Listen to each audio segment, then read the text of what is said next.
Microclimates. I am walking my dog on Geary Street, along the narrow cut of San Francisco called the Tenderloin. Our nightly strolls average 45 minutes to an hour. Humbert makes wide, snuffling sweeps of the sidewalk, hoping to detect blades of grass, a rich pile of soil, something natural. Experience should tell him no, he will not find those things here, and he ought to just hunch up over one of the steel doors of a sidewalk cellar. It's his second favorite poop spot, something about the texture, I think, and he should call it a night. But we trudge on, the streetlights washing his white fur yellow. We give a wide berth to the soot-darkened shoes and singed piles of clothes that we pass. Humbert stops outside a bar. It's one of the newer spots with a fireplace and leather couches, one of the businesses that exist on the Tender Knob, the cute name rental agencies came up with for the blocks that run interference between one of San Francisco's most notorious neighborhoods and one of its wealthiest, so that young folks can adventure there for a drink without having to experience anything too scary. Humbert sniffs at a dark spot on the concrete. Excuse me. Two men are standing near the curb, cigarettes between their knuckles. The shorter one is looking into traffic with his hands in his pockets, grinning, while the other steps towards me. He's wearing a gray North Face jacket and has bushy eyebrows. I say nothing and watch as Humbert presses his black nose to the ground, inhaling deeply. My friend and I were talking, the man continues. We were saying no one lives here unless they're a student, a drug addict, or a hooker. I flick my eyes towards them. The short guy is sniggering and shaking his head. So, which one are you? I pull on Humbert's leash, but he's rounded his body to do his business. He glares at me over his shoulder, not pleased by the disruption. I look back at the man who is waiting for my answer. No, I say, I just live here. I frown and rub my fingers together. There's a smoky layer of grit on my skin. It comes into our apartment when we leave the windows open, blackening the sills and the back of the couch. It's been noticeably heavier in the last few weeks. In the last few weeks, 3 buildings in the neighborhood have been gutted by fire. Oh, he says, and he frowns too. I pull a purple poop bag from my pocket and stoop to pick up Humbert's mess. He's studying the man with his dark button eyes, his shaggy tail giving a hopeful wag. Well, maybe you can tell me what's up with the clothes then. What?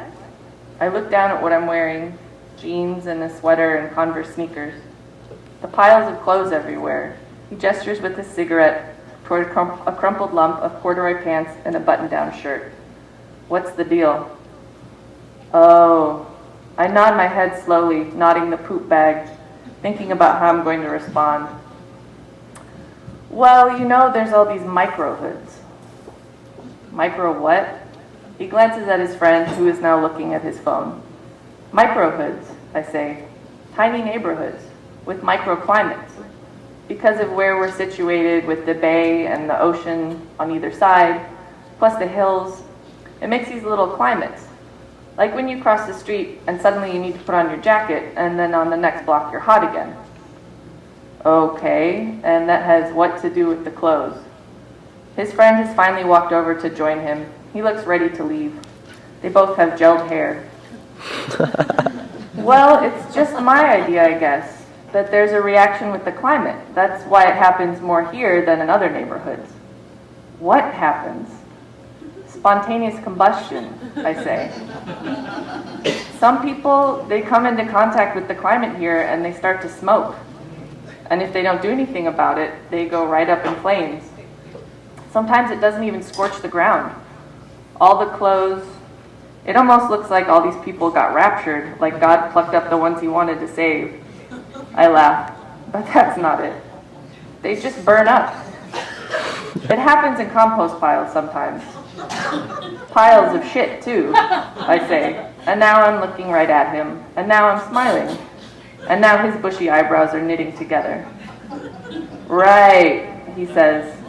The short one takes out his phone again and murmurs something about an Uber car. So I guess batshit crazy people live in this neighborhood too. I shrug and keep smiling. I drop the bag of shit at his feet. I give Humbert's leash a tug and we start walking again.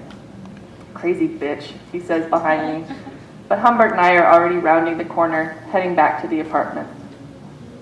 When I get home, I take a shower and I wipe the grit out of the bathtub.